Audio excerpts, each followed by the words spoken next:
All right, YouTube. All right, back-to-back videos. Today we're gonna not try. We are gonna get the skins attached. Now, why am I holding a popsicle stick? I'll show that. It's not that I just got done eating a popsicle. When you're putting the skin in, especially, and I'm just gonna move this one over here. Try not to crease it.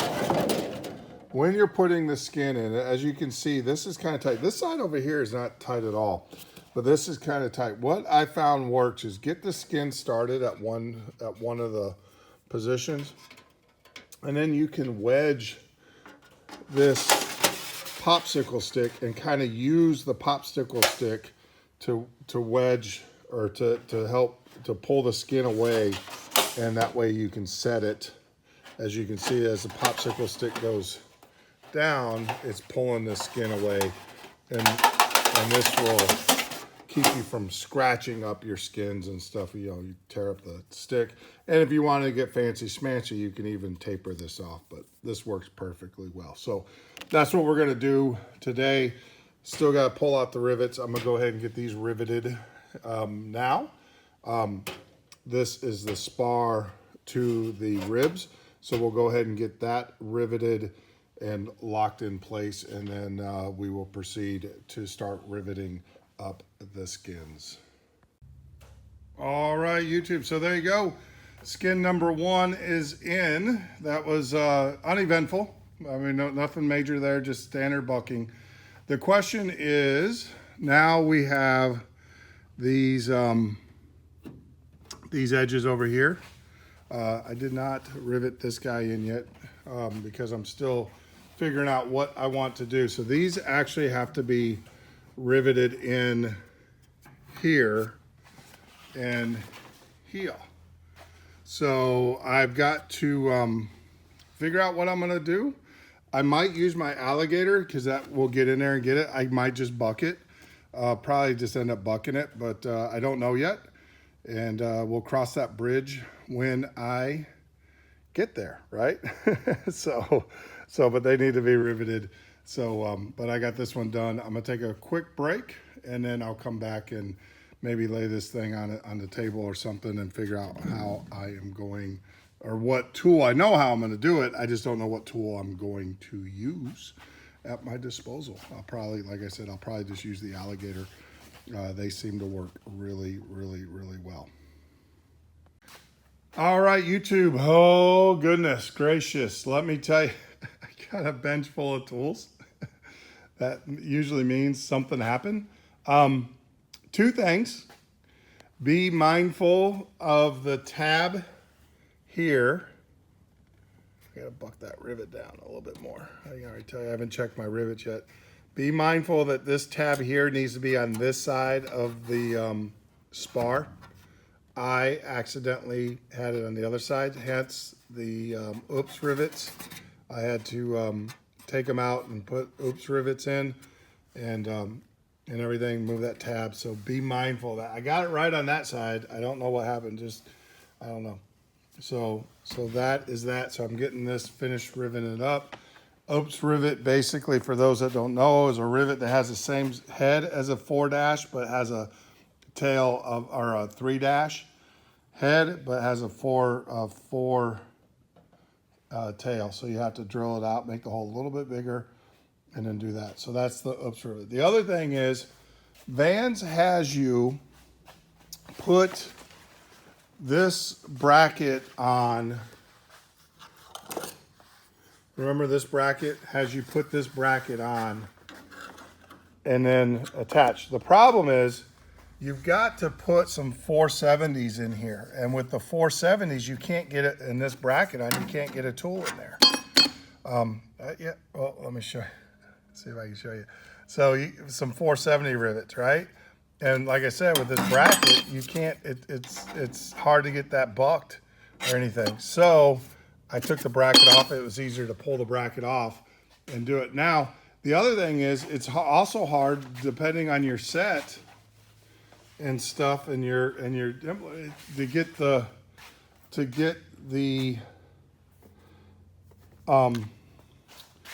your pneumatic piece lined up, because it's still pretty close to this side right here, right? You look, there's not a whole lot of space in there. So to get your, so if you're going to use your pneumatic in a bucket, you can't do that. Once again, the alligator squeezer came out great. This has a narrow set to it, and I was able to get right on that rivet, and then this clamps down. Highly, I'm just loving this tool, this alligator. It's a beast, but it works. You know, it saved my bacon a couple of times. So now what I need to do is I got to rivet this bracket back on, and then we will proceed to do the bottom skin. And so this was the upper skin, and now we'll do the bottom skin, and which is laying right there. But yeah, so a couple things, lessons learned. Make sure you get those tabs in the right order. You have tabs too, so you got to be mindful on this one when you do this skin as well. So that's the first thing. The second thing is I was able to get my alligator in here with no problem, because there's a lot more space. There's about an inch space clearance here, where over there it's about a ½ inch. So you could probably buck these as well. So yeah, I didn't have to take this bracket off, thank God. But I need to get this rivet. I can tell you, and I also have to go through and check all my rivets and stuff for bucking. I can tell you that one. I just riveted it, so I can tell you that's not going to pass, sir. So do that. But yeah, you can see the 4-7. These are the rivets. They even call them rivets. If you don't have these, get them. You will use them. And like I said, it's a 3. So you have different sizes. But if you look, this is a 4 tail, same diameter as a number 4, right? However, the head is a number 3 head, so you don't have to worry about dimpling any larger. It's a 4.6. So yeah, get yourself some of these. You will use these, unfortunately. It's just the way it is, right? You build an airplane. So, yeah, so this piece is in. Now we will work on the other skin. I got to pull my other bucking bar out, and when I get that resolved, like I said, I got to buck that. But when I get that resolved, or get that other bucking bar, get that other bracket on, I'll show you that bucking bar. And we use it, like I said, we used it when we were doing the elevators, I believe, getting up in there. So I'll show you how that works, and you know, and then we'll just go from there. But we got to soldier on. The plane's not going to build itself. All right, YouTube, the moment of truth. The tool. So the way this works, and you get this when you do the when we have to do the other the elevator, I believe. Yeah. So this sits in there just like that, and as you can see, and let me give you guys some light. Give me some light too.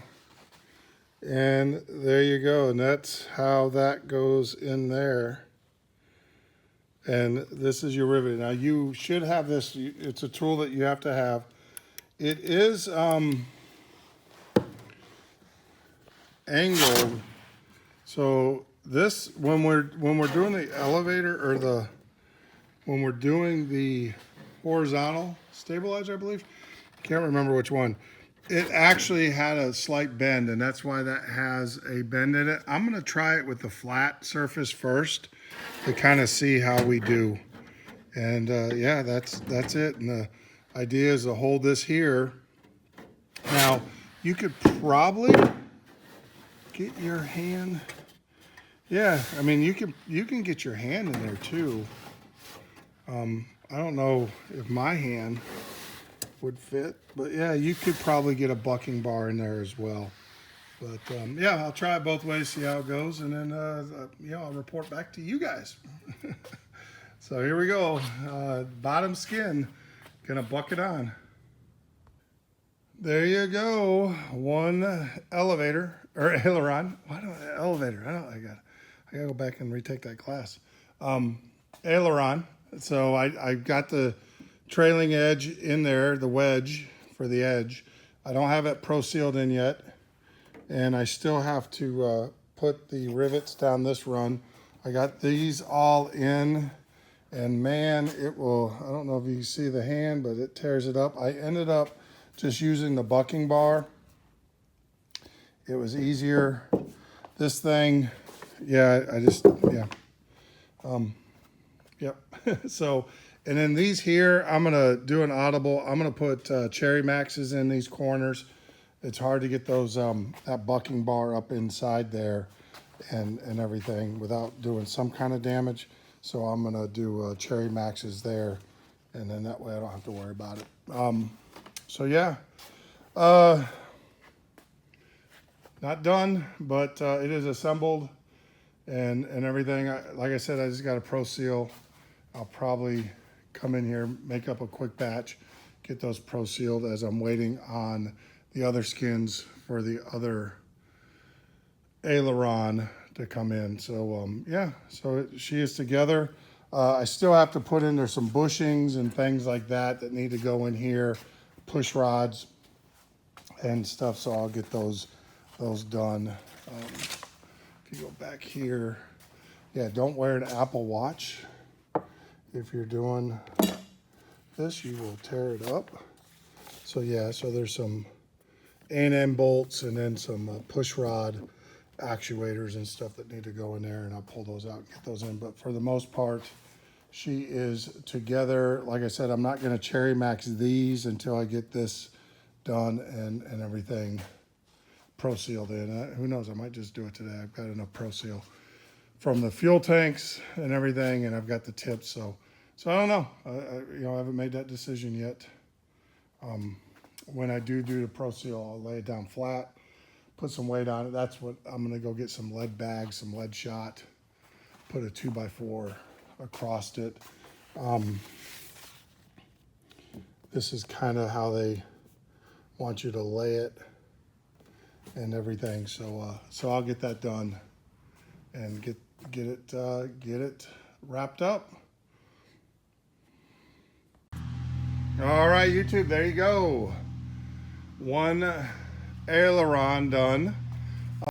I came in yesterday and did the pro seal, and it was amazing once you learn how to apply pro seal, how much or how little pro seal you actually use.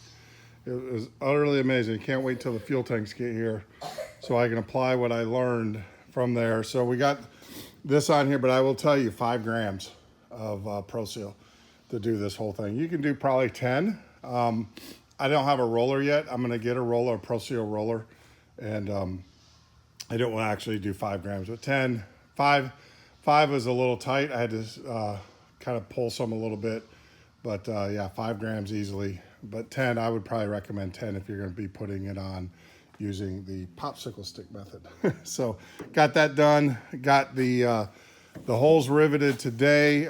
Riveting those you should have in your toolkit, and if you don't, you need to get one. ATS. So the RV, there's an RV10 and an RV14 leading edge. It's a leading edge set, and what it does is when it closes, it actually matches this angle. Now this one's a little bit different than your like your tail feather, your rudder and stuff, where they're equally, this side here is flat, but it still comes at a corner. So this tool worked great. It's just, you got to kind of tweak the position on the part, and it makes really nice rivets on the back. Those acorns, that's what you're looking for.